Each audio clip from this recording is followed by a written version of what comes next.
समाज की, संत समाज की, बोलिए सच्चिदानंद भगवान की। आप लोगों को भूख लगी है? भूख,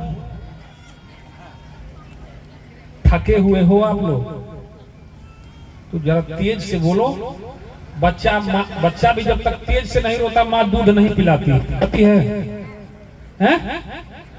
और जब चिल्लाने लगता है तो 1000 काम छोड़ के उठा के दूध पिलाती है उसको। बोलिए सच्चिदानंद भगवान की। अभी इधर वाली गोल पीछे वाली कमजोर पड़ रही है। अच्छा, ये नवरात्र का पावन समय चल रहा है, इसलिए आप लोगों में लग रहा है दुर्गा जी की शक्ति आ गई है। और नवरात्र में पीछे वाले लोगों की शक्ति कहाँ चली गई है? क्योंकि कोई भी व्यक्ति शक्तिमान तभी होता है जब शक्ति उसके पास होती है। जिसके पास शक्ति नहीं हो शक्तिमान। अच्छा बताओ, प्रधानमंत्री हो, राष्ट्रपति हो, जिसके पास बहुमत होता है वही ना गद्दी पर बैठता है जी। तो अगर शक्तिमान बनना है तो जयकारा आप लोगों को भी लगाना पड़ेगा। बोलिए आज शक्ति जगत जननी जगदम्बा की।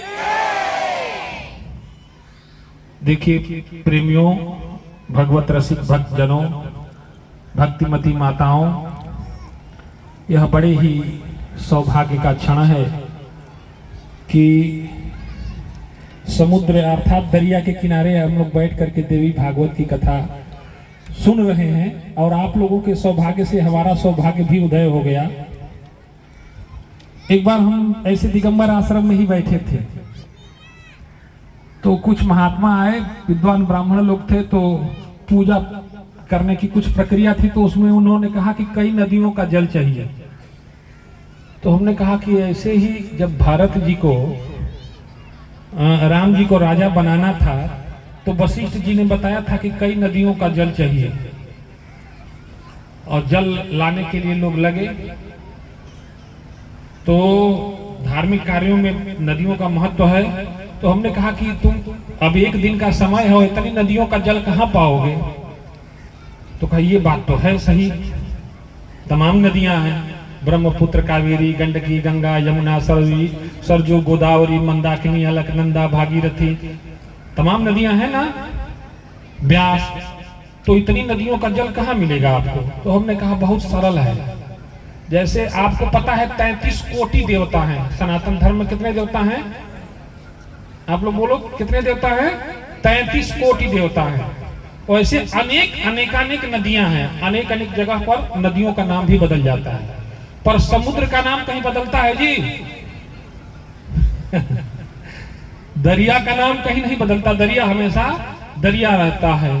तो किसी महापुरुष ने बहुत सोच विचार के कहा कि 33 कोटि देवताओं की पूजा हो सकता है तुम कर पाओ या ना कर पाओ, पर गुरु पूजा में सबकी पूजा जो समुद्र सब नदी समा जाए। एक गुरु की पूजा करने से ही 33 कोटि देवताओं की पूजा हो जाती है। बोलिए सद्गुरुदेव भगवान की। आए 2 मिनट आपके साथ गुनगुनाते हैं, गुनगुनाने की कोशिश करते हैं। रामचरितमानस में आपने सुना होगा, तुलसीदास जी ने कहा कि देवी पूजी पद कमल तुम्हारे, सुर नर मुनि सब हो ही सुखारे। बिना देवियों की पूजा के देवता भी सुखी नहीं रह सकते। उन्हीं देवता की जिनकी अपनी मन्नत मांगने के लिए हम लोग पूजा करते हैं, वो भी किसके अधीन है? देवी की। क्यों? क्योंकि शक्ति देवियों के अधीन है।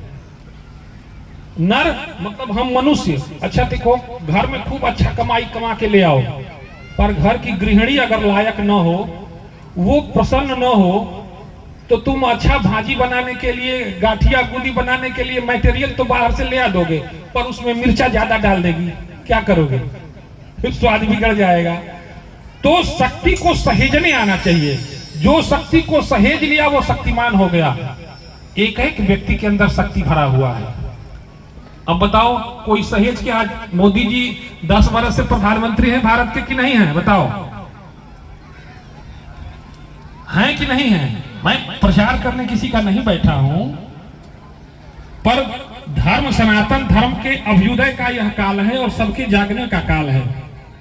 आपके अंदर सभी शक्तियां विद्यमान है, बस जागने भर की बात है। जब जागो तब सवेरा। तो आए हमारे साथ गुनगुना